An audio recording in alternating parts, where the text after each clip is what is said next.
make a move and the bunny gets it. I said, put the bunny back in the box. Why couldn't you put the bunny back in the box?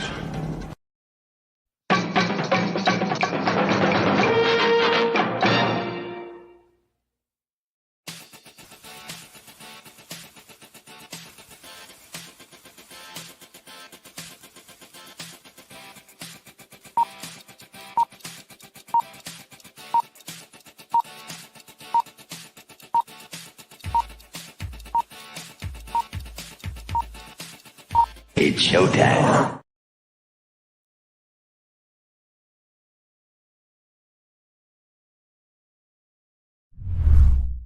Psychically, I'm very well endowed. I want to know what you're thinking. There are some things you can't hide. I want to know what you're feeling. Tell me what's on your mind.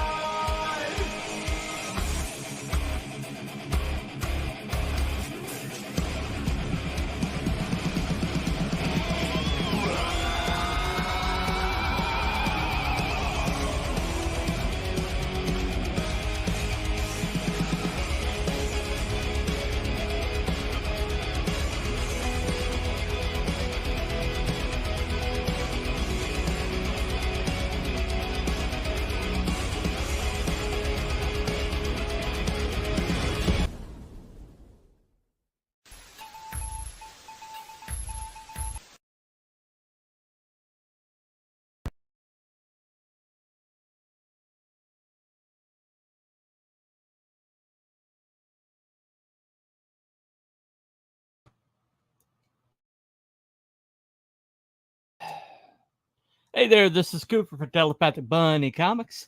Welcome to What's Next. This is the Best Unsung Creator series. And tonight we have a really unsung creator. Eric Ninotalski, what's up, man? Gonna have him on one of these days. Party on. Hey, Nathan.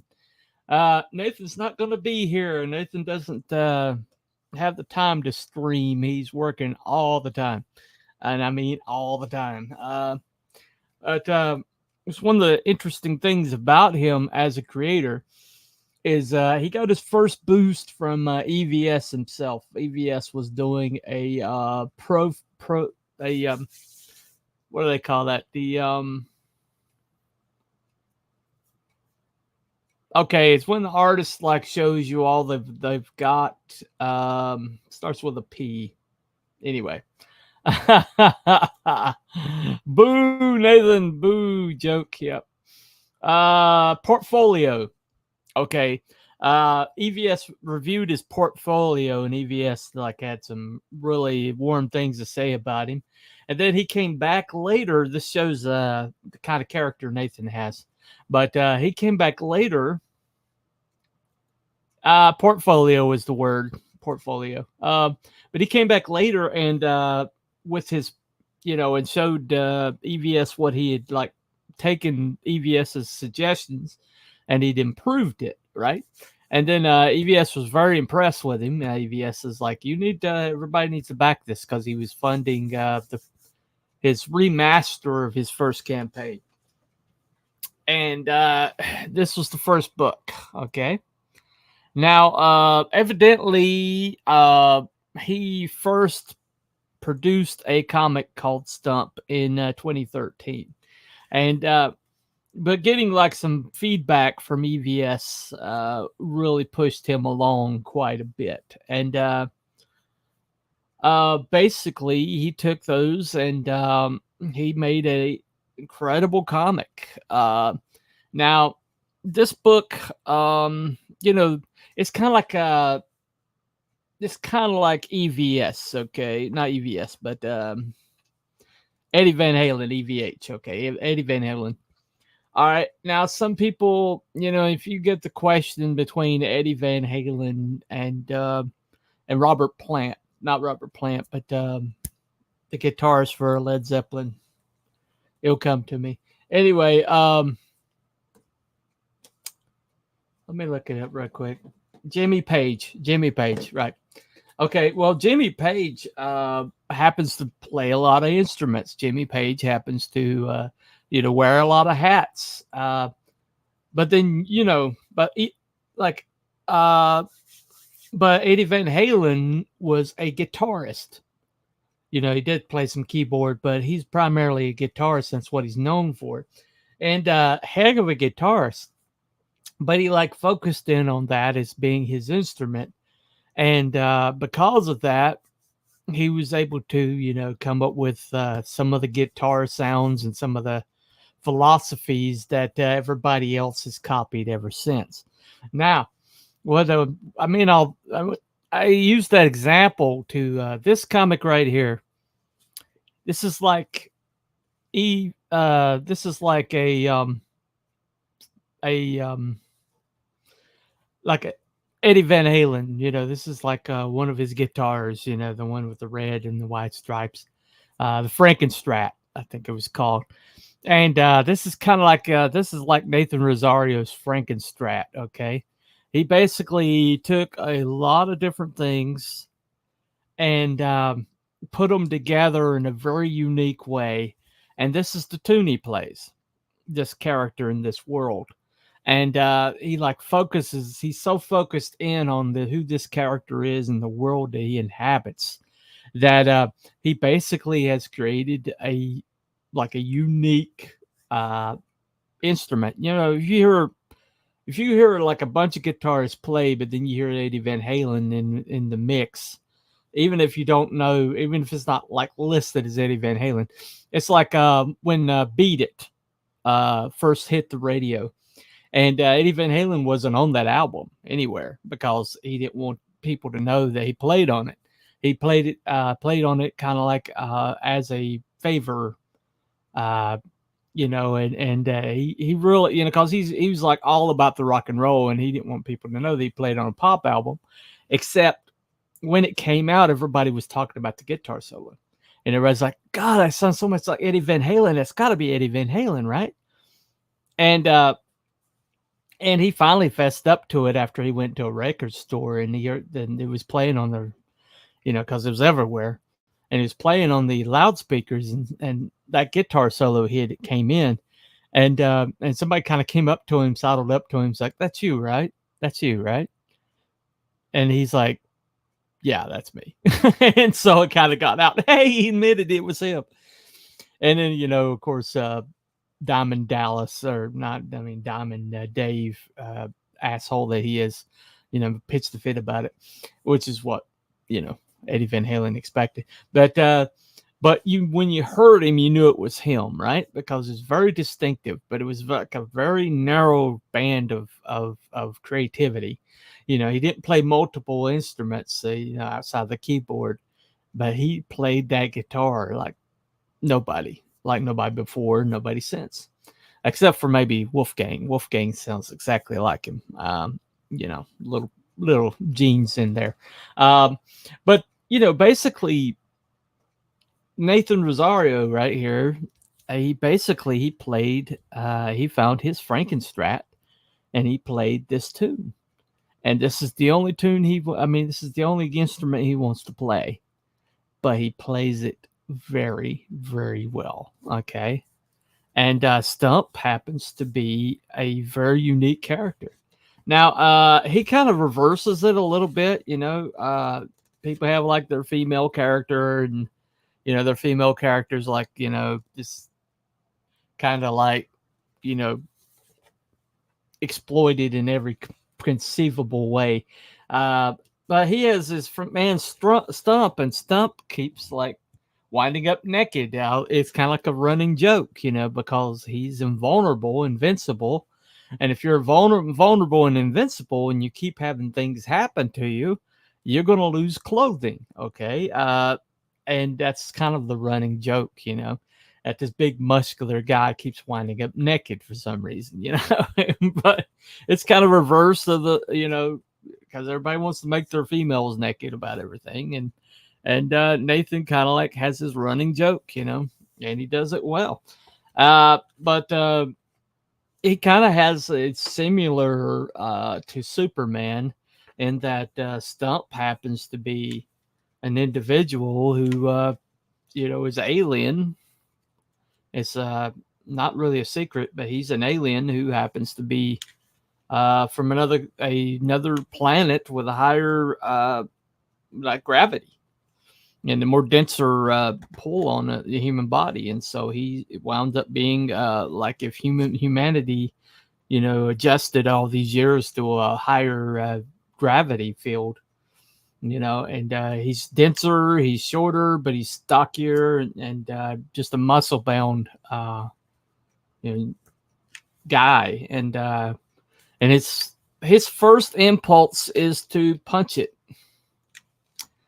on the nose and see what happens. And there's a lot of scenes of him doing just that. He says something really big. He says something big. That's what he does. He punches it. And then if it doesn't go down, then he's like, okay, well, maybe I should resort to some sort of, maybe I should resort to, being more strategic. It's like he takes a shortcut first, and then he decides.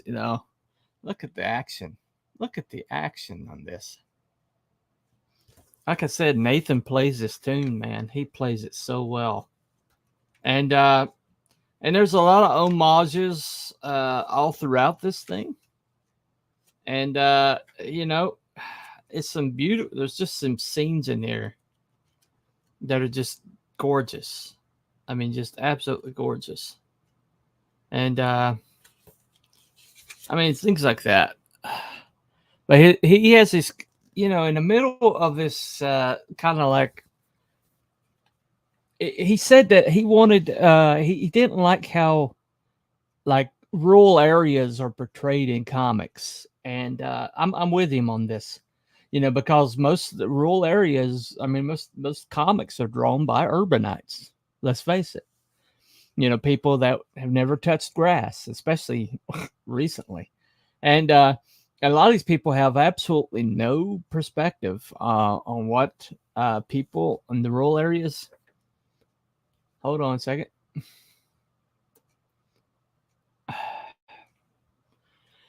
Ah, damn it, Coop, make your bed. What would Jordan Peterson say?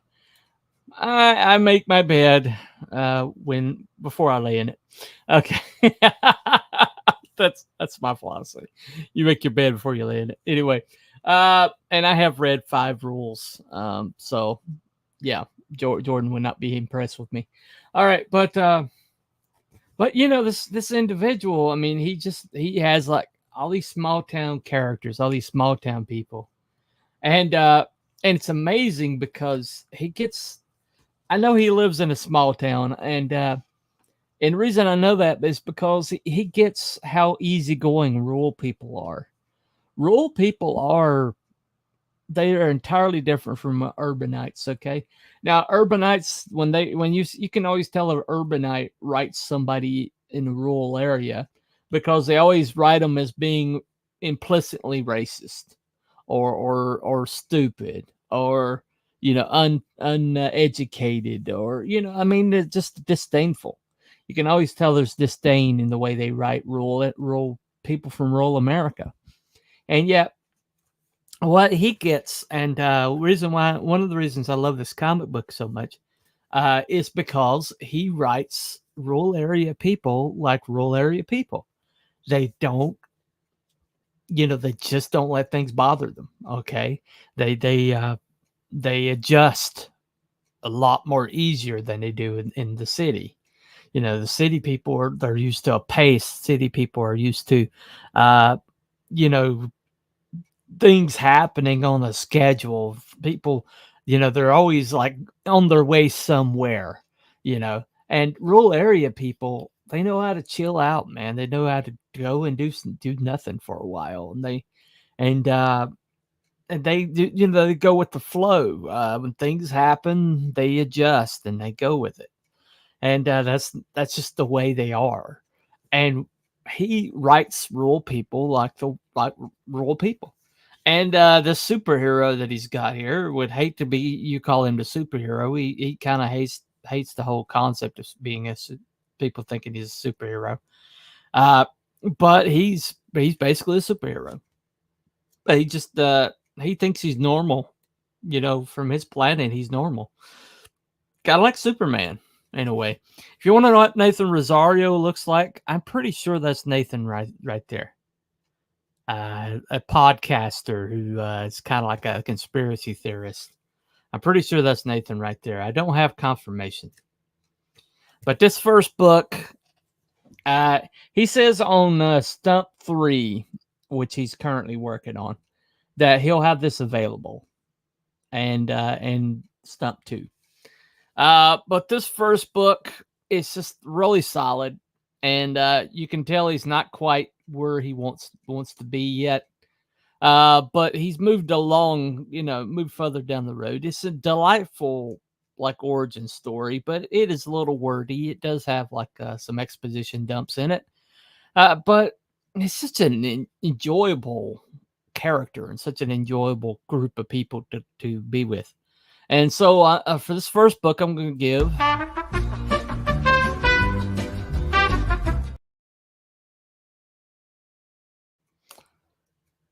oh, actually, I clicked the wrong one. I'm going to give this one.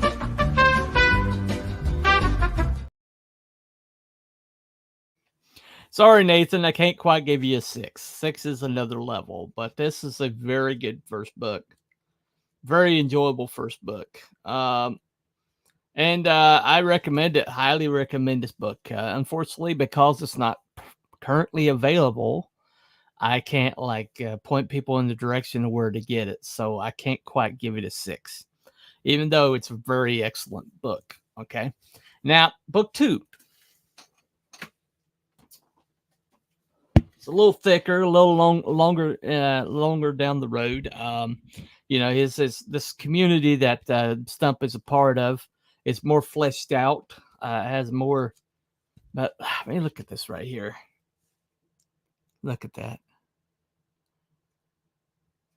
I said something about him basically looking like Sam Keith, from the Max. And so he put right there. Oh, hold on. He put, not Sam Keith, 21, right? Which is, it's very funny. Hold on a second. Okay. Oh, Shadowpunk showed up. Hey. How dare you downgrade Stump? Didn't downgrade. I just gave the wrong. That is a great cover. Yeah, that's the back cover there. The front cover is this. Look at that. Right? And so I can definitely see some aggression because that one was remastered. And so that was one that he had done for a while. And he just upped his game. And so he brought it up to that level. This is something he did, from scratch. And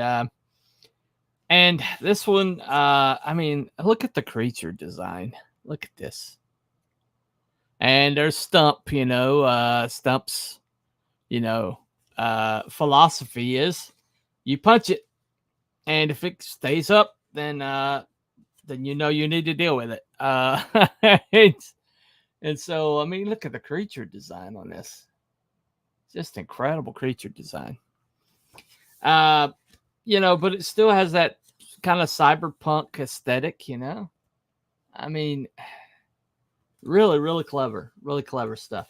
But this right here, this frame right here lets me know he's in rural America. That right there. If you're in rural America since NAFTA, then you've seen that before. Something like that. Unfortunately, NAFTA just carved up rural America. There's entire communities that are gone that we'll never get back. And this is just amazing, world building here. And I mean, that's such a rural area thing, right? just up against the brick wall, nothing to do, kind of chilling out. He can't find shoes big enough for his feet. That's why he's barefoot all the time. This right here, this panel got me.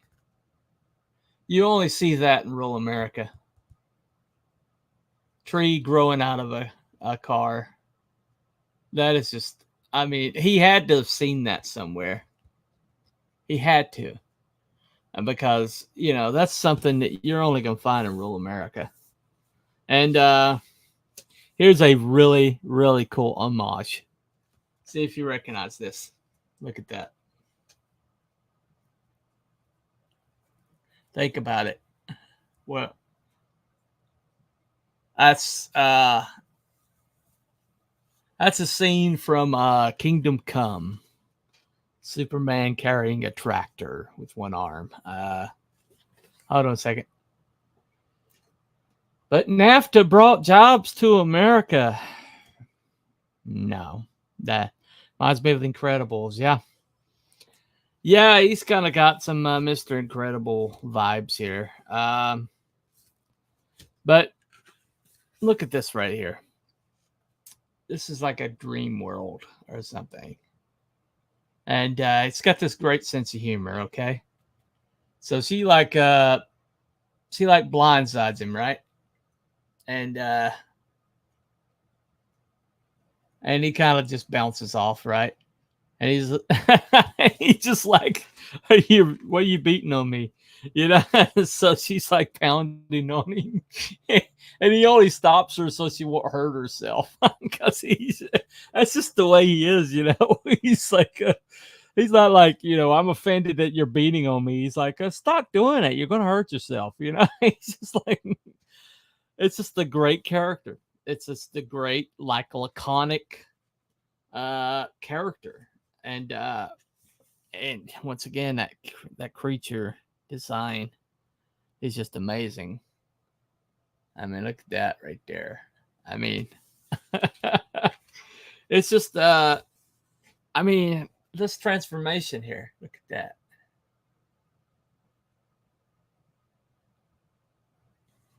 And, you know, he does have a little some exposition dump. But he winds it in throughout the story. And he kind of like jokes about it. You know, he's self-referent, you know, like somebody's like exposition dumping, and then Stump's like, man, this guy likes to talk to himself a lot, you know, or you know, like when she's doing an exposition dump, Stump is just sitting there like, okay, well, I guess I need to know all this, you know. He's just like, okay, I guess I need to know all this. But yeah, I mean, there's just some really, really incredible, just the panel design on these.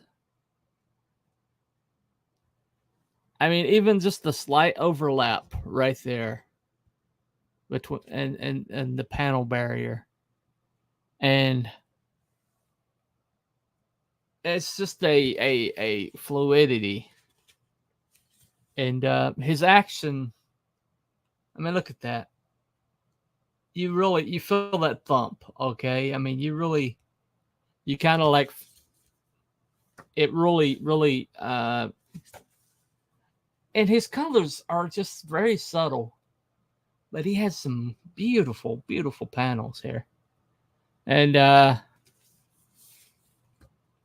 mean, he's very, very clever with it. Very clever with it. And I'm not going to show you everything because eventually this is going to become available again. I mean, look at the action there. But it's going to come available again, and I want to make sure people get it. But, you know, Nathan he's essentially, he's like that EVH, you know, he's that Eddie Van Halen guitarist who has that one instrument he plays, and has, you know, that one thing that he focuses on and makes sure is the most perfect that he can make it. And because of that singular focus, and Shadowpunk's a lot like this. If you look at Shadowpunk, the reason why his book was so good is because he really focuses in on this one thing, this one world. My problem is I built my world so big that I'm having trouble focusing in on what people need to know. But for those who are smarter than me and just build like a little self-contained world, okay, for people to focus in on, for people to kind of like take a trip to, and dwell there for a little while. That's a lot better move than one that I made, which is I made my world just way too big. And I've got a whole entire history, Look at that.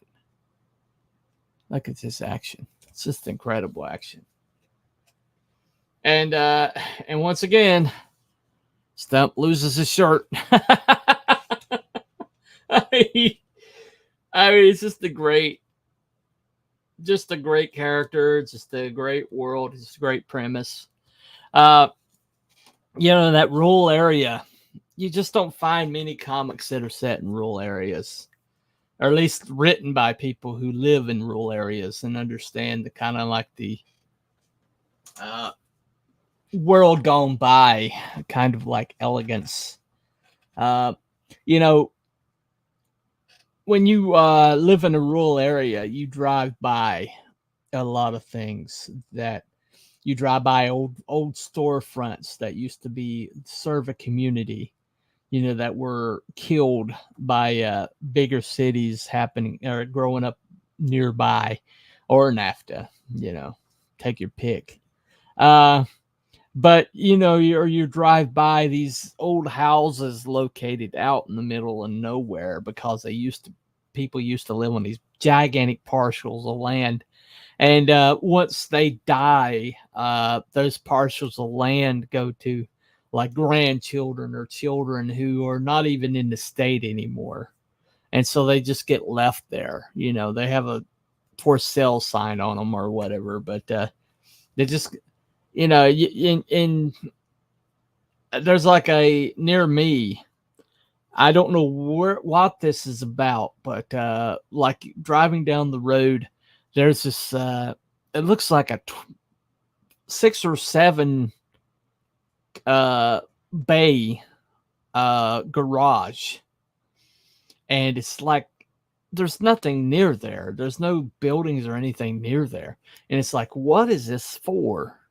And I've driven by it hundreds of times, and I could not tell you. I can't figure out what that's for, and I don't even know who I could ask. But it's in the middle of nowhere, and it's just really strange. Hey, Wrangler, what's up? What's up, man? What's going on? What's going on? And he understands that. One thing about this Best Unsung Creator series is there are people out here that like Nathan M. Rosario, who are creating things. I mean, people who never have ever sniffed the mainstream. People who are basically doing this in their spare time, and he's talking about because he's having such a hard time, creating Stump 3. He's thinking of quitting his job long enough to create Stump 3. And because evidently, he's got plenty of money because of, working so much. And so he's thinking of doing that. And I hope he does. I mean, I'd love to see Stump 3 sooner than later. But, he doesn't have time because he's working a 9-to-5, but he's doing this on the side. But when you read it, it's attention to detail. It's this one. It's the Frankenstrat. It's this repurposed guitar with a Floyd Rose pickup from here, or it got on the back. It's got like reflectors, that are just crazy goofy stuff like that. but it sounds like no other guitar you've ever heard. And this is very much like that. And there's so many people out here. I mean, Nathan, he got 5,000 on his first with about 244 backers, and because his prices were really low. And in the second one, his prices were probably more reasonable for him, and he got like 274 with over 7,000. But this is one of the best books I've had in CG. Every time people ask me the best book I've had in CG, this book series comes up. It's just unique. It's got a great character. It's got a great cast of characters. It's got this great retro sci-fi kind of like 1950s sci-fi feel to it, and with a cool backstory. This world has its rules, and he doesn't bend those rules. He abides by those rules, which is more than I could say for a lot of people making six figures. And yet this guy is unknown for a lot of people. A lot of people don't know he exists. And because he doesn't keep his books open, in campaign, as soon as that campaign ends, then he goes away for a while, and it's not really a way for him to build a name. It's not really a way for him to build like but the people who have read Stump and have that comic, they know. And it's like right now it's an inside secret. Right now there's just me and however 250 plus people who have those books know that this is one of the best series out there, and with a great character and with incredible adventures. The first adventure was more of a like sci-fi villain of the week kind of thing. The second one had like these magical elements in there. So in the middle of this crazy sci-fi, interstellar like world that he's living in,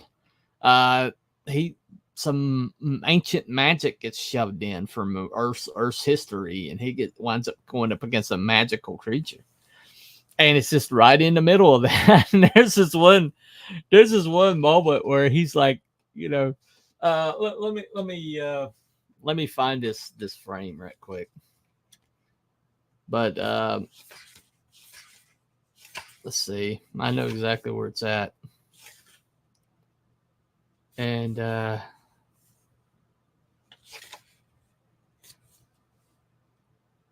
okay, he says, okay. It's right there. He says, okay, what happened here? Where am I? Am I even still on Earth? Seriously, I think this is the weirdest planet I've ever been on. It's so... That's just Stump, Stump's just like, oh, this is weird. He just takes it in stride, though, But it's like, because of these nuances that Nathan has spent a lot of time thinking about this. He's been working on this when he was overseas in the military. He was working on this, and it's dedicated to a friend that he lost in the military. The first book is, and it's because he spent all this time, thinking about this, trying to keep himself sane, while bullets are flying over the head. Because of that, this world has been well thought out. It's been conceived of and thought of and crafted. And it has this well lived in feel to it because he spent so much time thinking about it. And there are people out there right now, like my friend Shadowpunk, who spent 4 years on a 9-minute 3D animated video to go with this comic. I mean, there's people out there right now who are working 9-to-5s, who never sniffed the mainstream, who are just spending all their time. They don't have all the time in the world. So what they do is they They focus in on what they can do, and they eat the elephant one bite at a time. And the books that they're putting out are at a level of superiority to the ones that I get from people who that's all they do all day. And the reason why is like it's almost like being out in the world and experiencing, interactions with other people, and having that, not being in like a room drawing by yourself and only seeing one other person maybe for the majority of your life.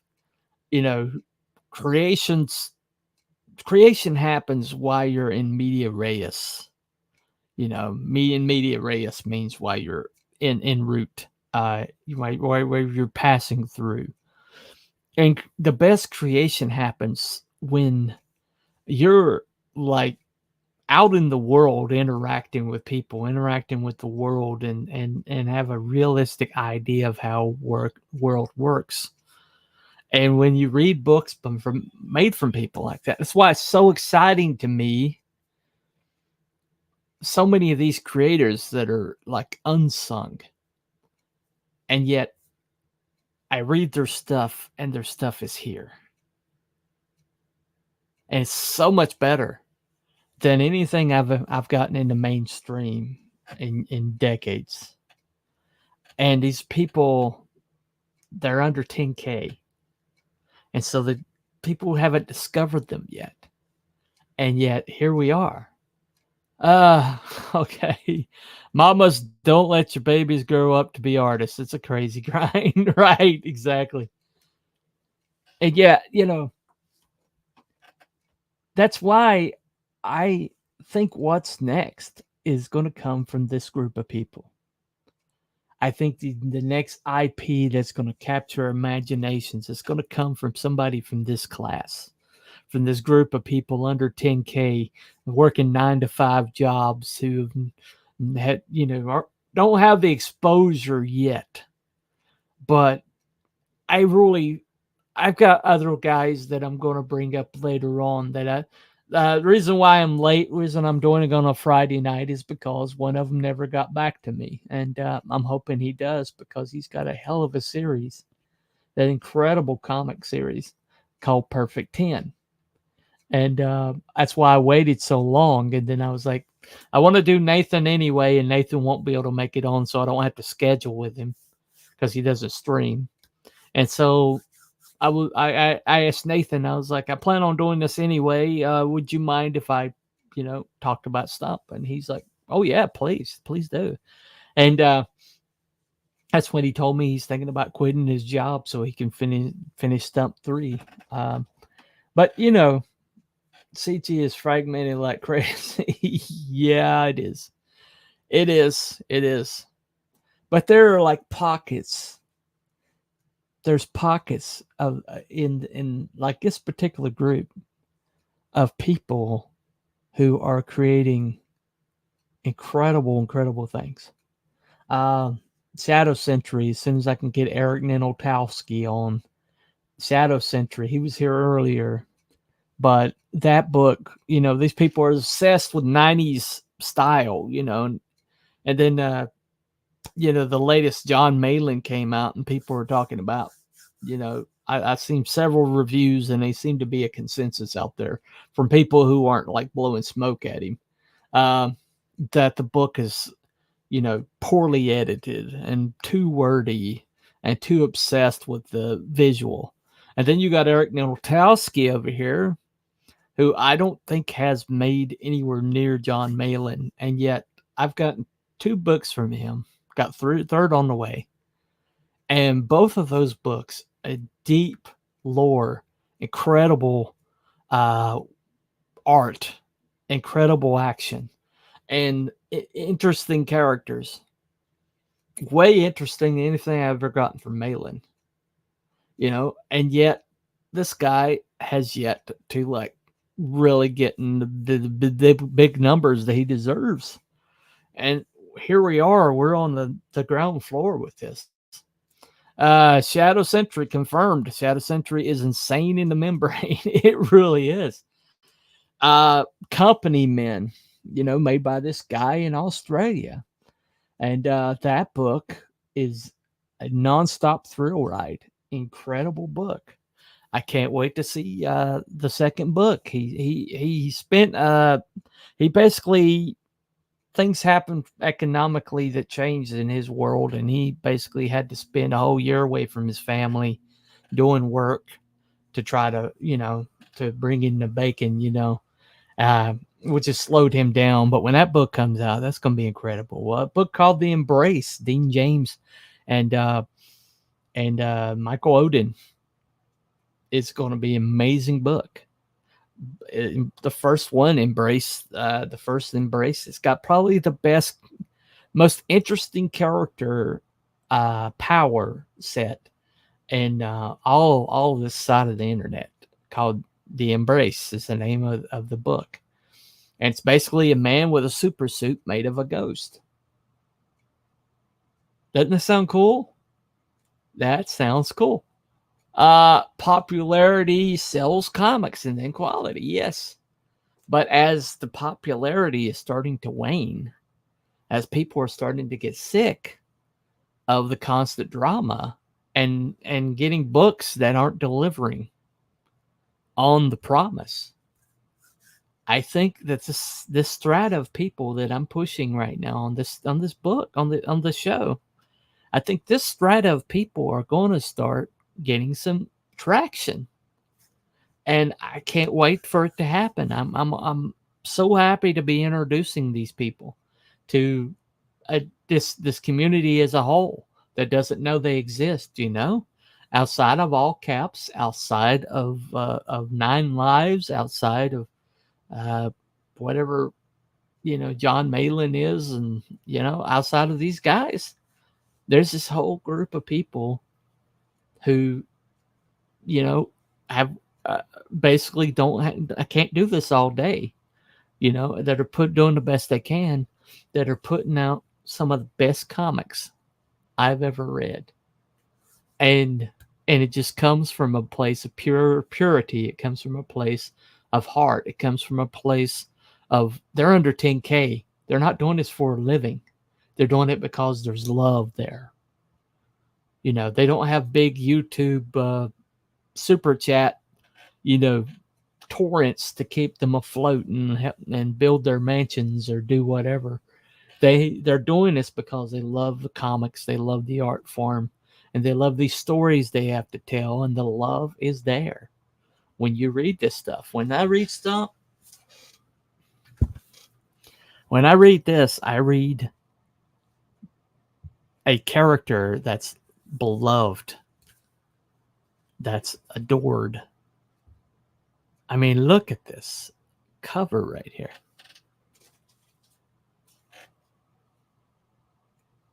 Look at that.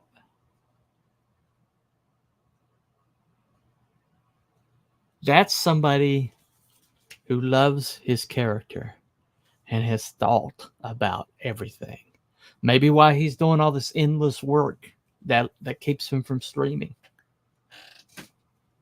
He's been thinking about Stump. He's been thinking about this world. He's been thinking about what he can do to, to tell the story, because he has no expectation of popularity. He has no expectation that a lot of people are going to see it. He hopes that a lot of people will wind up seeing it, but that's not why he's doing it. He's telling the story because he loves the character and loves his world.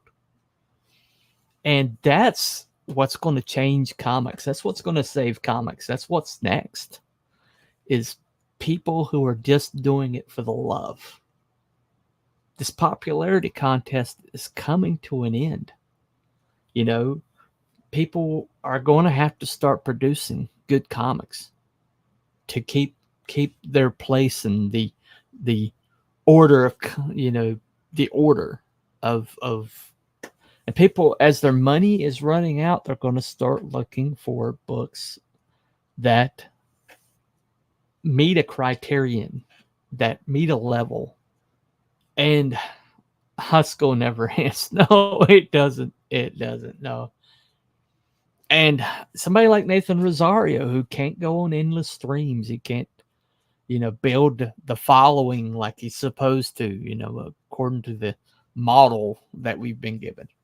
And he can't come on shows like mine, but I'm pushing his book because it's so damn good. It's like last Thursday, I was pushing Luke Stone's Hybrid series, which you can get, which is one of the best team up books that I've ever gotten. I put it up there with Claremont, and it's available right now on FMC. I pushed that last week. Magnificent Bastards. James didn't want me to mention it or keep pushing it, but the guy used to ghostwrite for the mainstream. You may have read his books, but he can't tell you if you've read them or not. But you read Magnificent Bastards, and that guy, he's good. He's really scary good. And yet, the last he barely made his ask. He barely made his his goal. And he should not even have trouble making his goal. And he's got a book coming out that has a power metal album with it. And it's hand-drawn, hand-painted art. It's Odin Dasko drew it, and Skunk Artworks is coloring it. But it has a metal and power metal album to go with it. And he was hoping that he would get 10,000 to pay the bills, but he wasn't able to get 10,000. So he had to take a job with Microsoft, for God's sake, just to pay these bills to put this out. He doesn't have any expectation. He's doing this because he loves it. He loves the art form. Broken Compass, you're gonna know that name. You're gonna remember that name.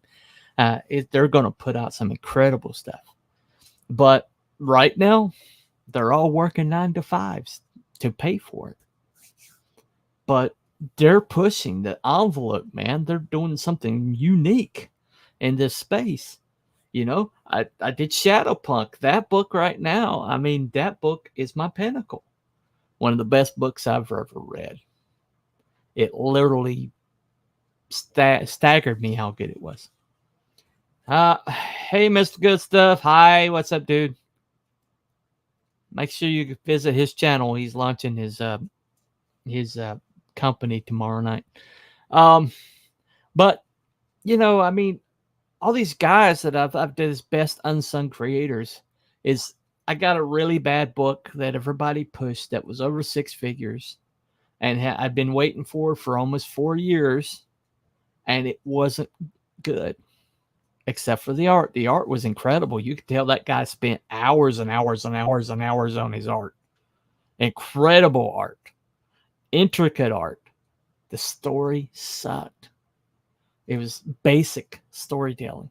And you could tell that no editor had ever sent an eyeball over that script. And it's like, what are we doing here? Okay, he got that much money. But the book's not good. I'm probably never read it again.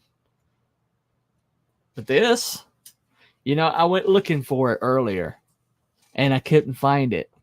The reason why I couldn't find it is because it's on the stack of books that I still read. I reread. Shadow Sentry's on that. Shadowpunk's on that. Magnificent Bastards is on that. Eudaimonia, Raiden Radio. That dude works a 9 to 5. And yet he created this book in Eudaimonia that is so intricate, so complicated, but beautiful. And it doesn't put anything lower level. It just says this is art.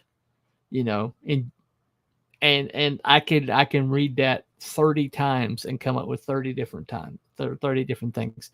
That guy spent time, and he's got some writing ability that staggers me. Okay. But he's not made any big money off of his New Orleans 2s coming out. And he's got Eudaimonia 3 that's coming out. And he's doing it for the love of it. I don't, I don't get many eyes. I worked all day today, and then here I am. And why do I do this? Because if one person picks up one of these books that I'm pushing, or starts following one of these writers that I'm pushing to the moon and back, then it will be worth it, because that will be one more person that is going to support these guys.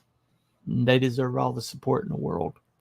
And maybe they can't go on endless streams. I mean, Hojo, I want to get Hojo on for about mythicals, talk about mythicals. And yet he's got he can't go on any streams right now. He promised his wife, hi, Bunny. Hey, Mrs. Good Stuff. Hey there. And, but Mythicals is a great team up book. It's an awesome team up book. Has some really cool stuff. I've read another 2 or 3 scripts. I want my community service that I wanted now. Got a new page in. Got 2 new pages done recently, and they look incredible. They're doing some amazing work right now. I might as well show you. I might as well. I don't think I have it downloaded though. Hold on a second. Let me bring it up on the old phone here.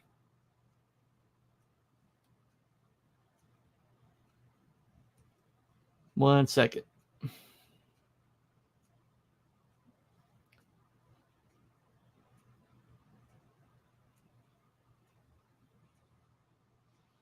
All right. This is a page that I just got back.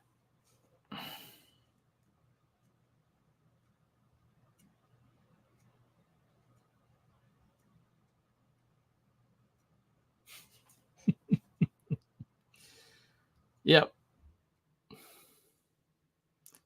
So yeah, it is being worked on.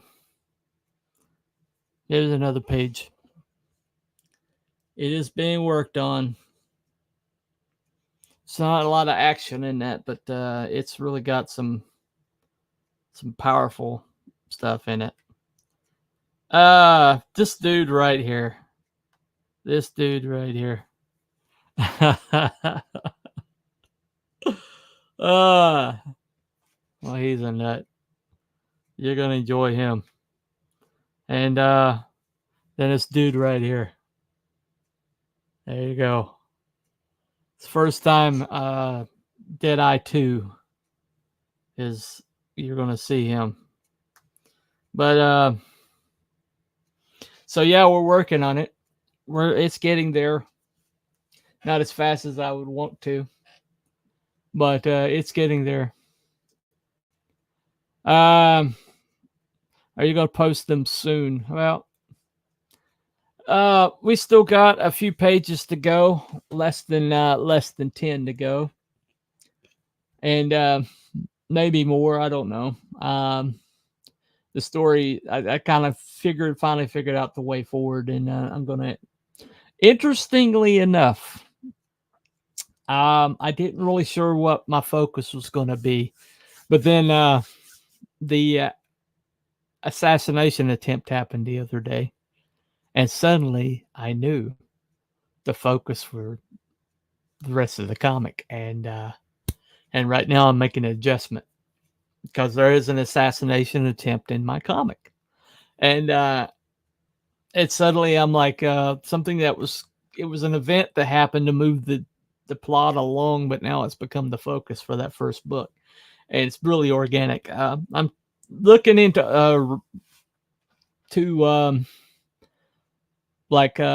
artists right now to try to find one that would do a Trump homage for me. To do Ironsides doing that picture, I'm looking into finding somebody to do that for me. But everybody's booked right now. Everybody that I'm friends with is booked right now. So I don't know if I'm going to be able to find somebody to do it. But yeah, that's in the works. I definitely want to get that picture. Just like that's like Ironsides, the defiance, the fighting back against the whole entire world against you, and still having the courage to stand up. And so that's Ironsides in a nutshell.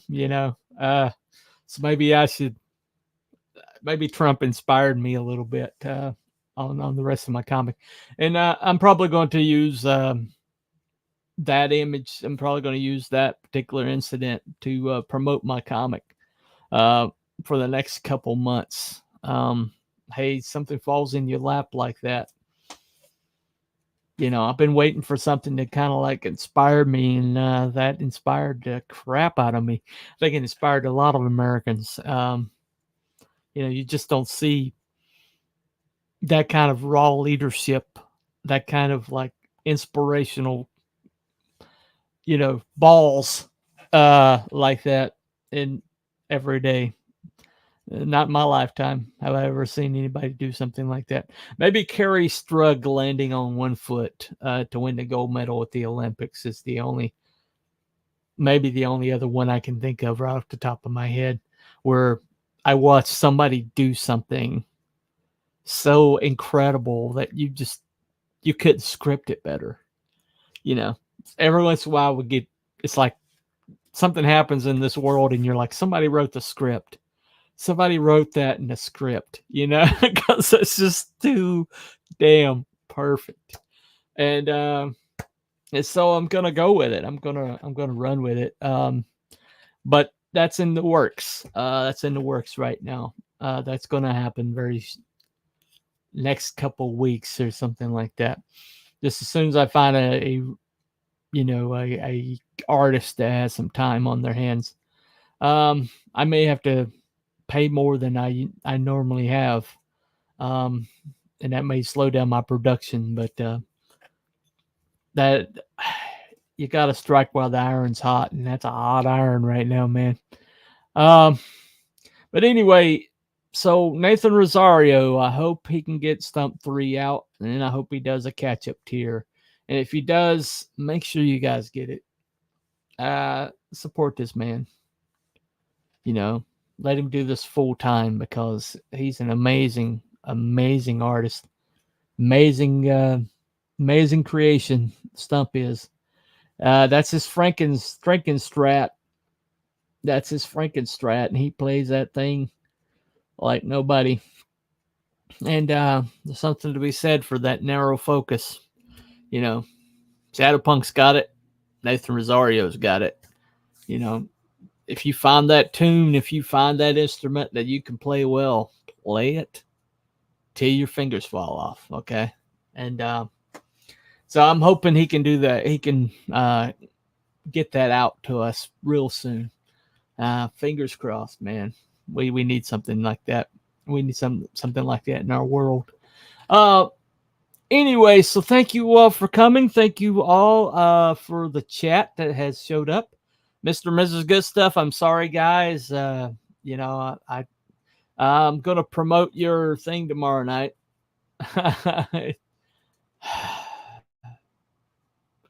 I play the skin flute till my fingers fall off. Okay. All right. Thank you for sharing. Actually, yeah.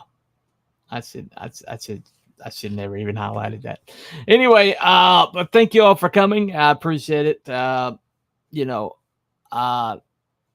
got 25 eyeballs, and tomorrow night Villa Winter is going to be on Cryptids and Conspiracies, and then after that I hope it was interesting reading. Yep, it was very interesting, very interesting. But that's going to be Cryptids and Conspiracies tomorrow night. Looking forward to that. And basically, the Nazis build a secret base on the Canary Islands that they all used to get out of Germany. It's going to be interesting subject, and we're going to cover that tomorrow night on Cryptids and Conspiracies. And after that, at 8 o'clock, Mr. and Mrs. Good Stuff on their channel are going to launch the new company, which is going to be a video, being a video editing, company, a general. They got a lot of hats he's going to wear, and I'm planning on using their services myself. Really talented video editor. Anyway, that's tomorrow night. Thank you all for coming tonight. And to Nathan Rosario, thank you. Thank you for giving us Stump. Thank you for giving us this big lug, giving us his adventures. And thank you for sharing that with us, even though you're busy and working all the time. Thank you for taking the time out of your schedule to draw and color and produce this comic. And I'm hoping to see Stump 3 soon.